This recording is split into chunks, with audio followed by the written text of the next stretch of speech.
on termine donc par répondre à la question qui nous était posée, qui était de montrer que la suite IN, donc intégrale de 0 à pi sur 2 de sinus t puissance n dt, est décroissante et minorée. Alors, pour montrer qu'elle est décroissante, on va faire comme d'habitude. La méthode classique pour montrer qu'une suite est décroissante, c'est de calculer un plus 1 moins un. Donc ici, in plus 1 moins in. Donc je prends un n dans grand N et je pose in plus 1 moins in.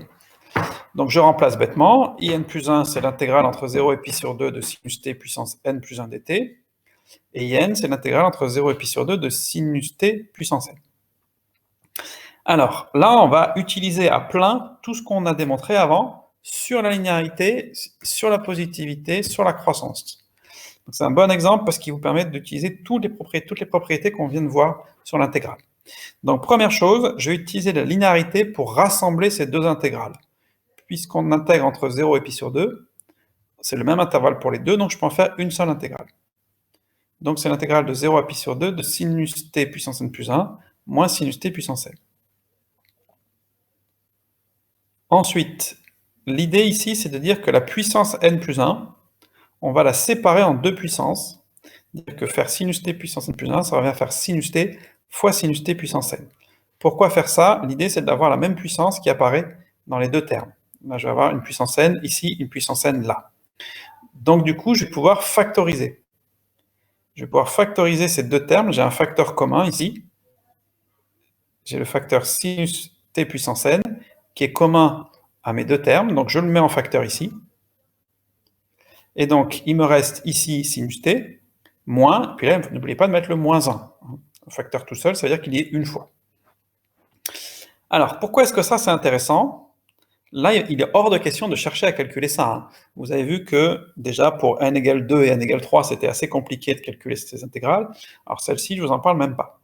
Mais mon but n'est pas de la calculer. Mon but est juste de trouver son signe. Et écrit comme ça, le signe, il est simple. Pourquoi? Eh bien, d'une part, je sais que t est entre 0 et pi sur 2. Or, entre 0 et pi sur 2, le sinus est toujours positif. Donc, ce terme-là, sinus t est positif. Un nombre positif élevé à n'importe quelle puissance, ça reste toujours positif. Donc ça, c'est positif. Éventuellement égal à 0, mais c'est positif. Supérieur ou égal à 0. C'est pas très pratique. Et ce terme-là, le terme sinus t moins 1, je sais que sinus t, c'est toujours inférieur ou égal à 1. Le maximum de sinus, c'est 1.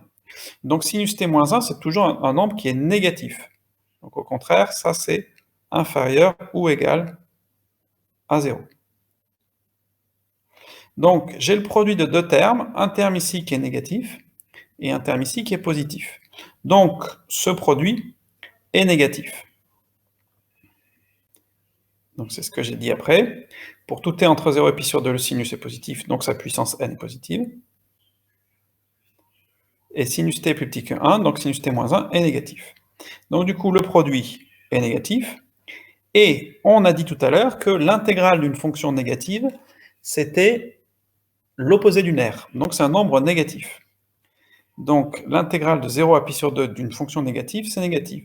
Vous pouvez aussi le voir en utilisant la croissance. Vous avez qu'une certaine fonction ici est plus petite que 0, donc son intégrale est plus petite que l'intégrale de 0. Mais l'intégrale de 0, ça fait 0, parce que ça fait une constante qui est 0 fois n'importe quoi, ça fera toujours 0. Donc vous pouvez aussi invoquer la croissance de l'intégrale. En tout cas, ça me donne un résultat qui est négatif. Donc, j'ai que in plus 1 moins in est toujours négatif, ce qui prouve que la suite est décroissante. Alors, de plus, on a justifié au cours de notre calcul que sinus t puissance n était toujours positif.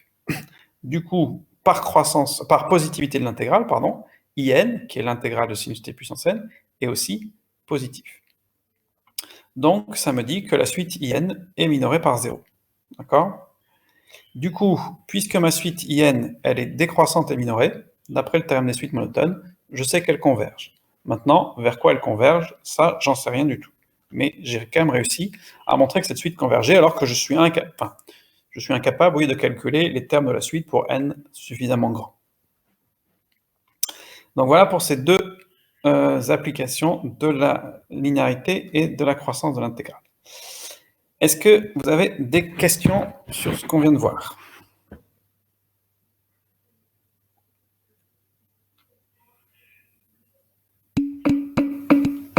Non?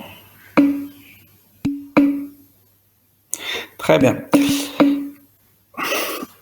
Moi, j'ai une question. Est-ce que tout le monde a validé ses vœux sur Parcoursup? Oui? Oui, très bien.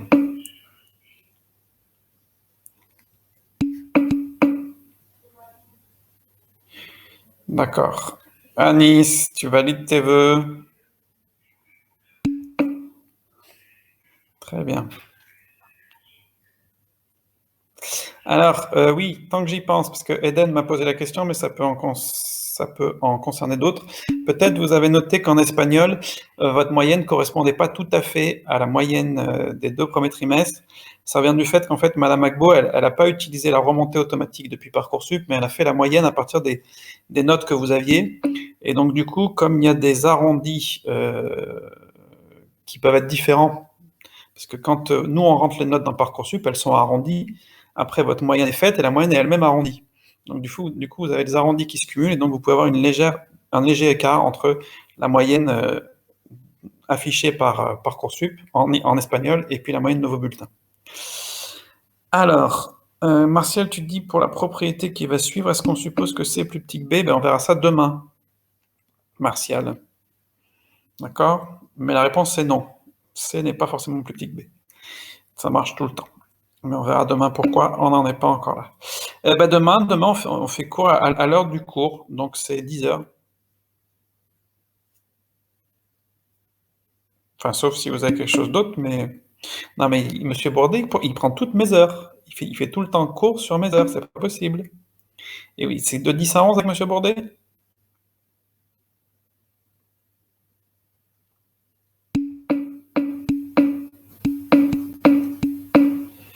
Il me fait de 10h30 à 11h30. Bon, ok. Comment ça, c'est moi qui prends ses heures? Moi, je prends pas ses heures. C'est lui qui m'a pris mes heures, donc je suis bien obligé de me mettre ailleurs, moi. Il fait tout le temps cours, oui. Maintenant, vous avez allemand, ok.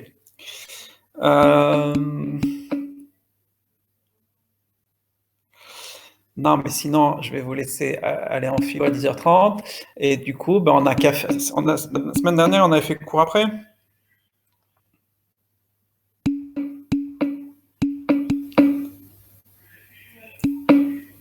Non, mais je vais faire cours, vous inquiétez pas, mais on fera cours après. Du coup, on fait cours l'après-midi.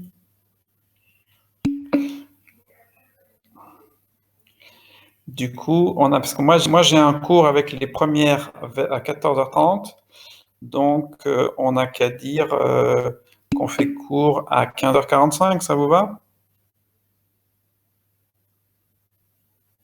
Oui, mais bon, il y en a peut-être qui veulent le regarder en direct, puis ils peuvent poser des questions si vous le regardez en direct. L'avantage aussi de regarder en direct, c'est que si vous avez des questions, vous pouvez les poser avec le chat, même sur YouTube, c'est possible.